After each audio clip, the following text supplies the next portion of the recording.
This is Nigeria, a nation with a landmass nearly 4 times the size of the United Kingdom, home to over 240 million people. With a population of this scale comes an immense responsibility to uphold justice and protect human rights.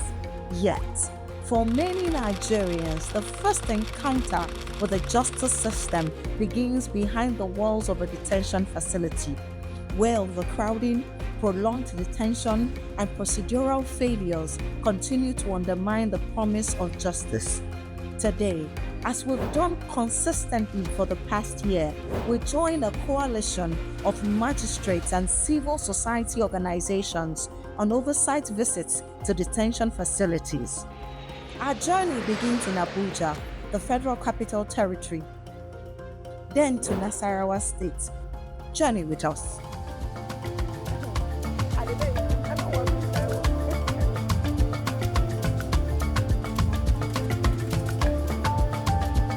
Guys, today I'll be taking you with me as citizens gather police another detention facility oversight visit with magistrates here in Abuja. The oversight visit is an activity we carry out in collaboration with the magistrates. It's provided for pursuant to Section 34 of the Administration of Criminal Justice Act, which empowers the magistrates to perform oversight visits to police stations and detention facilities.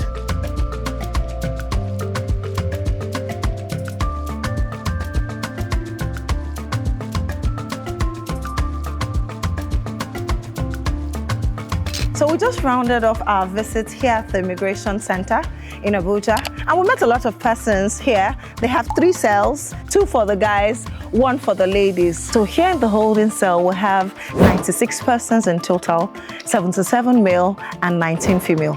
And most of these persons are not Nigerians. We had the opportunity to speak to some of them, and they talked about how they are well taken care of and how they feed 3 times a day. So we say kudos to the Immigration Center Abuja.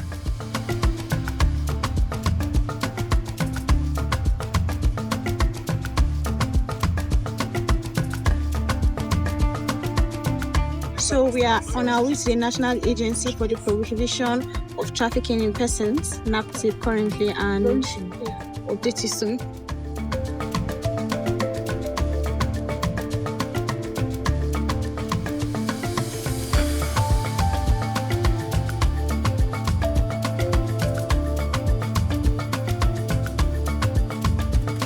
We're just about to leave NAPTIP. It was an amazing visit here. We were opportune to meet the DG of NAPTIP, who promised that everyone in their holding cells will be treated as humans and with respect. We also visited their holding cells, AC tight, good floors, enough beds and bunks. It was indeed a very pleasant visit here at NAPTIP. And we have just one more stop here in Abuja, and we're headed on to Nasarawa. Don't go anywhere.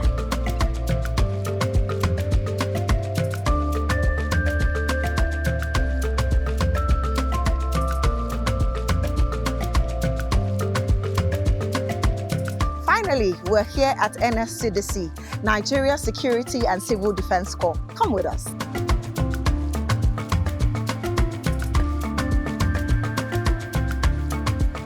So we're currently at the holding facility for NSCDC, and right behind me you'll see the magistrates talking with the inmates. There are 5 of them, 5 men, and we're hoping that at the end of this discussion, persons that need to be released will be released. Thank you very much, and don't go anywhere.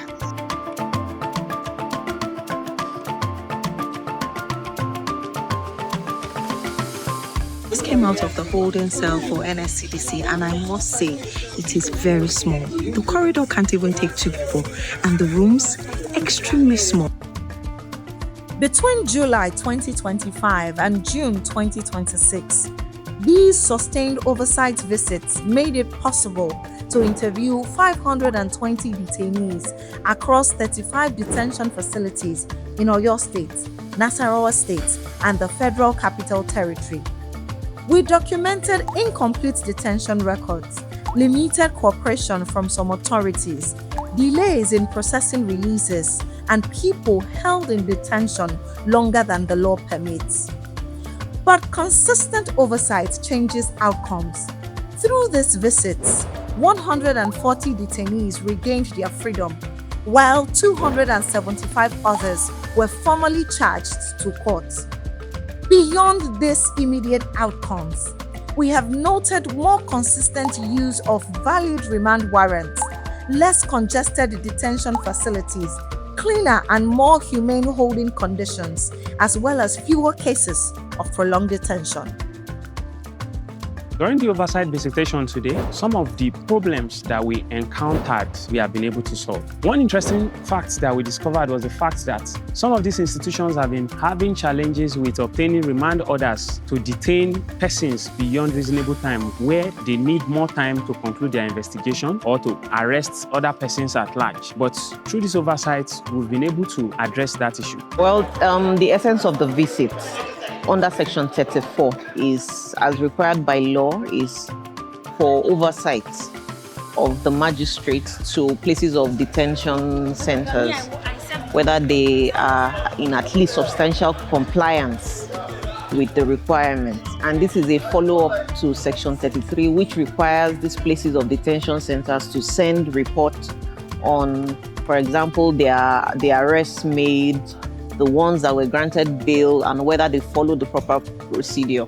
Is done to ensure that the rights of even the so-called suspects are protected and there's no compromise on the law. And then when we go on these visits, apart from carrying out inspections, we also get to meet. It's more of a bridging gap exercise. We get to meet with the officers in charge, all those involved. So to say, maybe even in investigation, we get to inspect the cells, then we ask what their challenges are as well, and then see how we can come in. And sometimes during the visits, if the challenges are such that we can handle there and there, for some cases, FRs are prepared, we can take care of it. And then some cases, they ask for remand. If we see that they are in compliance and they meet the requirements, we're able to take care of it for them. And sometimes there's a learning exercise for all the parties involved. They tell us what their challenges are, they ask questions, and then we can respond timeously. And it's all about building better synergy with all the agencies as well as the courts.